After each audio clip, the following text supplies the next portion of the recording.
People who have gone to summer camp as a child. What was your creepy, scary experience? My youth group stayed at a campsite for a weekend trip. We were all in the cabin playing card games when someone with a gorilla suit ran by the cabin and started banging on the door. It really freaked everyone out because it was no one in our group. They came back a couple times until one of the adults confronted the person and they ran away. They never found out who the person was. As a 13-year-old kid, I went out into the woods at like 1 a.m. with a headlamp to pee. Just immediately behind my cabin. Because I didn't want to walk to the wash house. While I'm peeing, I look forward and see a large bear.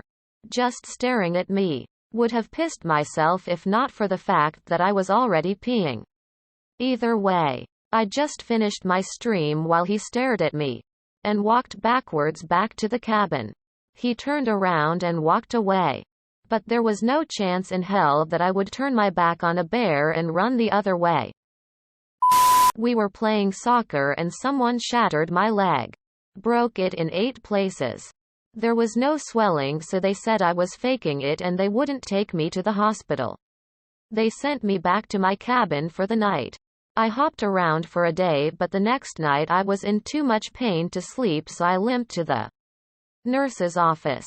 Broke in and took a handful of Benadryl just so I could sleep. That night, a group was doing an overnight in a 3-sided shelter and decided to have a peanut butter fight. Before bed, one kid fell asleep with peanut butter in his hair and woke up when a skunk walked into the shelter and pulled a piece of his scalp out. The kid punted the skunk out of the shelter, which caused it to spray everyone on the overnight. So they had to take the kid for rabies shots, so they might as well take me along to get X-rays since they were going anyway.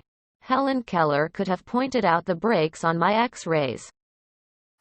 I was on a canoeing trip. It was a trip that had been done by this camp for 10 to 20 years. Same canoeing portion of a pretty well-known river. Every year on the first day of the canoe trip, kids and staff members would jump off this rock on the edge of the river. It was probably 20 feet up in the air, estimating, but the water was deep. Probably 10 to 12 feet of water. This group of kids asked to make the jump, just as thousands of kids had done before.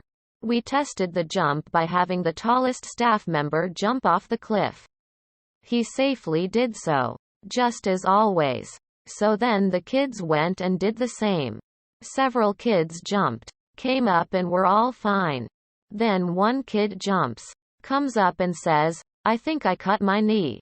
Everyone laughed. But then this kid said, "No. Seriously. Come look. There was a giant chunk of the fat around his knee missing.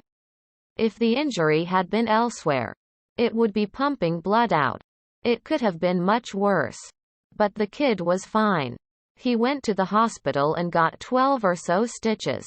He didn't rejoin the trip. But he went back and stayed the 2 weeks at camp. Needless to say, no kid ever jumped off that giant rock again. From our camp. Went on a camping trip. I was one of the first ones out of the bus and had to use the public bathroom.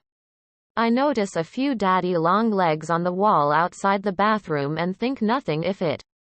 I open the door and am immediately greeted by thousands if not millions of daddy long legs that are covering the bathroom from top to bottom. The bathroom was big as well. Like 3 stalls and 3 urinals. That, and coupled with the fact that our camp counselors were sadistic and told us preteens a bunch of scary stories, then jumped out of the woods in the middle of the night screaming with bloody Jason masks. I stayed in my tent most of the time after that. I was about 12 and I was at sleepaway camp and the counselors took us on a hike into the woods for a night. When it came time to go to bed, of course none of us were actually falling asleep and we overheard the counselors talking about the police looking for someone. We later learned one of the kids was in the middle of a serious custody battle and that the dad was planning on taking the kid, and that the reason we were in the woods was so that he wouldn't find us at the cabin. No idea if it was actually dangerous. But looking back, it definitely is unsettling. This was early 90s at a school camp. I got up during the night to go to the camp toilet. It wasn't far away. I could see it from our tent. There wasn't anybody around. On my way back, I spotted a man I didn't recognize shining a torch into the side of the boys' tent to make shadows appear. When he saw me approach, he put his torch away and walked away, but was sort of hovering around the campsite. I thought he was campsite security and that I was going to get into trouble for leaving my tent during the night, and as I was an anxious kid, it kept me up all night.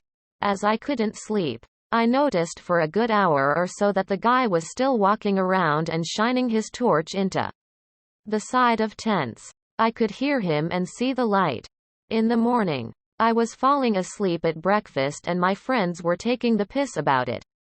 One of the teachers noticed and thought I was getting sick, so she came over to ask if I was all right. And I said I had been up all night because of the camp security guard shining his torch into tents. She looked horrified and said, "What camp security?" and went off to tell one of the male teachers. It turned out that the campsite didn't have security and the police were called out. Some guy who was known to the area for being a sex offender had recently been released from prison and was living in the nearby forest in a tent. Scary, uncomfortable. Maintenance dude was off for the day.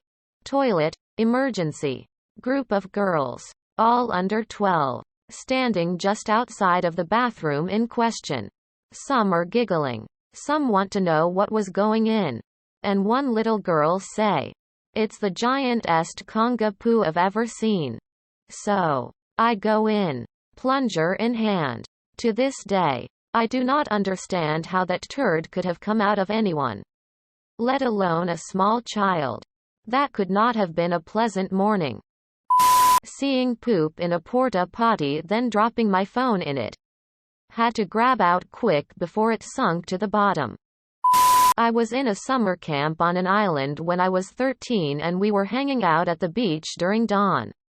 All of a sudden a woman came out of nowhere and walked with big steps towards the water. She had been wearing a white cape, which she threw dramatically away.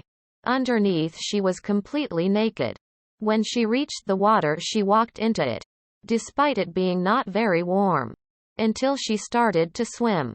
Always straight ahead away from the island until we lost track of her. We stayed for 5 more hours but she never came back and it was dark and she was naked and her cape was still at the beach. Back then we joked that she was a mermaid, but it later occurred to me that we may have witnessed a suicide. Other scary stuff was me meeting a fox in the middle of the night while going to the toilet and a girl trying to kill herself and bleeding all over the place. If the trip to the campsite counts, we also had 2 boys being killed by a truck that fell on them. I went to a lot of summer camps, by the way. Edit. Okay. I maybe should also tell the story about the 2 boys, since that actually traumatized me more. I would always drive with the same organization from age 7 to 18. Since I was 16 as a supervisor. Because of that, it's also not surprising that so much stuff happened. I guess. We would always drive together as a group in buses to get to different campsites. Now this campsite was in Hungary and I'm from Germany.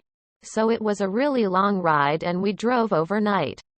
Around 1 in the morning we made a stop at a gas station on the highway. I was 11 years old and back together with my summer camp friends and very awake. We went to the toilet and the shop in the gas station and were giggly and happy. I remember that we heard a very loud sound, like a big metal bar falling down. I even remember laughing about it for some reason. We went back to the bus thinking nothing about it. After half an hour of nothing happening, we started to realize something was wrong. A story would go around about a truck falling on a boy and that he came out of a little wood that separated the highway from the gas station full of blood. Also, 2 other boys were missing. I knew one of them from earlier camps. We were not allowed to leave the bus. An ambulance was actually called. I think we waited there till early in the morning. 5 to 6 o'clock. The police was there and everything, and we saw them working from the bus. Then the boy came back. Not one of the 2 missing, but the one that said a truck fell on him. He had been in the hospital to get stitches and now he wanted to continue the drive. He indeed was full of blood. They drove us to a community center then, and when we got there we all were gathered and told that the 2 boys indeed were dead. They got too close to the highway behind the woods, and just at that moment a truck that transported car parts lost control and fell on them. They got us people there for psychological support, and we had a place to sleep, and they put on movies, etc. It was weird. It was in the news, etc. And I remember informing my parents that me and my brother were alive and well. We actually drove to Hungary after a day at the community center, because most children still wanted to go. Even the cousin of the boy that died and the boy that survived. And some children literally couldn't go anywhere else.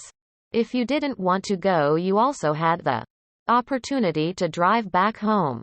I went, and it was actually a good summer camp because all the people there were going through the same thing. We had psychologists on the campsite. Writing this, I realize that it still traumatized me more than I thought. The camp instructor, director making sure all us boys took off all our clothes and watched us shower. Very creepy. Church camp early 2000s. Someone was pooping in suitcases. Everyone was worried they would be targeted, but no one knew who it was. A camp counselor and others were hit. They even got away with pooping in a large gathering area with many people around. I don't think they were caught. Went to a Boy Scout summer camp in the mid-late 90s. They had an archery range where we all were learning how to shoot. They were big on safety.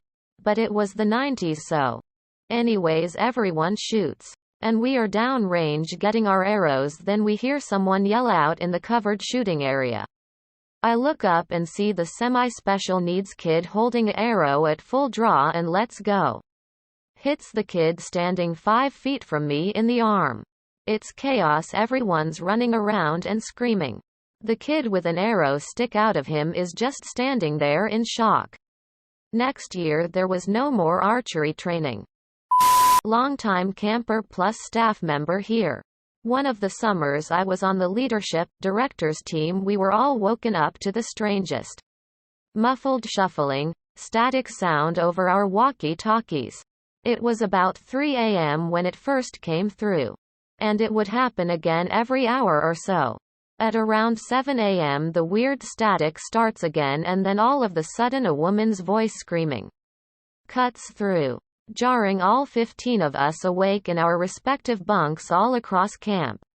It wasn't until the next session that the camp owner found out and told us what it was. Turns out one of the neighbors of the property worked at Walmart and their walkies operated at the same frequency as ours. He had fallen asleep on the couch with it on his hip after a late shift, and he would roll onto the speak button. It was random coincidence his wife managed to stub her toe right as he was rolling back onto the talk button. We had a good laugh and would sometimes imitate her scream when we were not on the main channel. We were on this really long canoe trip in northern Ontario. Like deep wilderness. We were on this gorgeous clear lake when we found a secluded beach. It was really beautiful, so we decided to stay there for the night. The whole day and even sitting around the fire that night felt weird. But I couldn't really place my finger on it. I woke up in the middle of the night to the sound of soft country music. None of us had a stereo, so I stuck my head out of the tent to see WTF was up. There was a bald guy going through our campsite picking up stuff as he went along. We made eye contact and he put a finger to his lips and made a shish sound. So I hid in my sleeping bag lol. I can't remember what he took but it wasn't much. Turns out there is a pretty significant hermit population in northern Ontario. Went to a camp that was half a mile away from a peacock farm and I gotta say, peacock screams echoing through the middle of the night are fucking terrifying when you're 10 in. Nobody told you there was a peacock farm nearby. Raccoons got into our tent while we were sleeping in it. When I was 14, turning 15, I went to the confirmation camp. This place was located middle of literally nothing. Just endless forest around us. There were total of maybe 30 of us. Teenagers as me and the camp leaders. The cottage was 2 floors high. And on the second floor was the girls' bedrooms. We were settled down to sleep. It was probably around midnight. When suddenly there was a really loud banging on the only window the room had. Since it was already dark outside at this time, you really couldn't see what or rather WHO was it. Until the person turned a flashlight on. The light was going through the room and we were able to see 2 grown-up men. Probably aged around 30 years. Lurking on us and smiling. Thank to the one who built this place. The window could not be opened and wouldn't fit a person through it. The leaders of course heard the screams and voices and called the police. But the men had enough time to escape before the authorities made it there.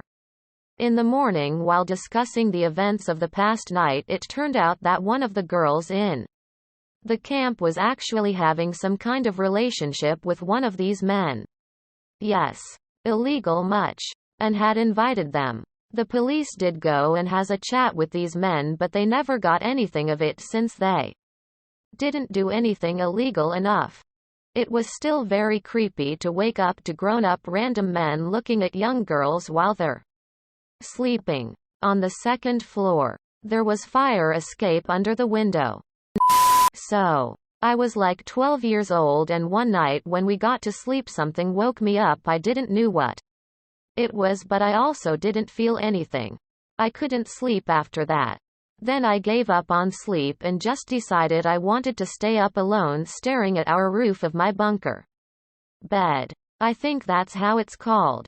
Anyway, it was like 3 or 4 a.m. when suddenly a loud knocking on the bathroom window happened.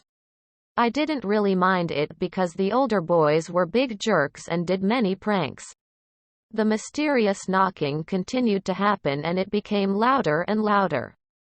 By the way, the only PPL that were awake were me and 3 other kids but still not the team leaders. So, I got really pissed off by that and got up and looked outside the bathroom window. I pushed the door in fear and before I went in to check I just wondered in my mind, so there are 2 possible things that would happen. 1. Just die. 2. Be like a hero of the camp, anyway. When I went in I was so surprised and when I say surprised I mean it. Apparently it was just a freaking 12-year-old girl that somehow was locked out of her team's cabin. I think that she went to the doctor or something before her team locked the door. But now that I think of it I never got to ask her. I opened the window for her and she jumped in.